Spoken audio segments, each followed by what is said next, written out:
7 ವರ್ಷದ ಬಾಲಕನಿಂದ ಪಾಕ್ ಜಲಸಂಧಿ ಇತಿಹಾಸ. ವಿಶ್ವ ದಾಖಲೆ ಬರೆದ ರಾಂಚಿಯ ಇಶಾಂಕ್. ರಾಂಚಿಯ 3ನೇ ತರಗತಿ ವಿದ್ಯಾರ್ಥಿ ಇಶಾಂಕ್ ಏಪ್ರಿಲ್ 30ರಂದು ಶ್ರೀಲಂಕಾದಿಂದ ಭಾರತದ ಧನುಷ್ಕೋಡಿಯವರೆಗಿನ 29 ಕಿಲೋಮೀಟರ್ ದೂರವನ್ನು ಈಜಿ ದಾಖಲೆ ನಿರ್ಮಿಸಿದ್ದಾನೆ.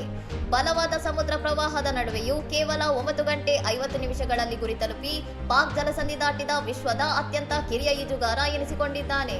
ಈ ಅಪ್ರತಿಮ ಸಾಧನೆಗಾಗಿ ಯೂನಿವರ್ಸಲ್ ರೆಕಾರ್ಡ್ಸ್ ಫೋರ್ಮ್ನಿಂದ ಕಿರಿಯ ಮತ್ತು ವೇಗದ ಪಾಕ್ ಜಲಸಂಧಿ ಈಜುಗಾರ ಎಂಬ ಪ್ರಮಾಣ ಪತ್ರ ಲಭಿಸಿದೆ.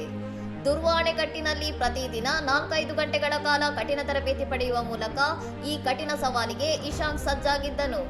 ಇಶಾಂಕ್ನ ಈ ದೃಢ ಸಂಕಲ್ಪಕ್ಕೆ ಶಾಲಾ ಮಂಡಳಿ ಹಾಗೂ ಸಾಮಾಜಿಕ ಜಾಲತಾಣಗಳಲ್ಲಿ ಭಾರೀ ಶ್ಲಾಘನೆ ವ್ಯಕ್ತವಾಗಿದ್ದು, ದೇಶಕ್ಕೆ ಹೆಮ್ಮೆ ತಂದಿದ್ದಾನೆ ಎಂದು ನೆಟ್ಟಿಗರು ಕೊಂಡಾಡಿದ್ದಾರೆ.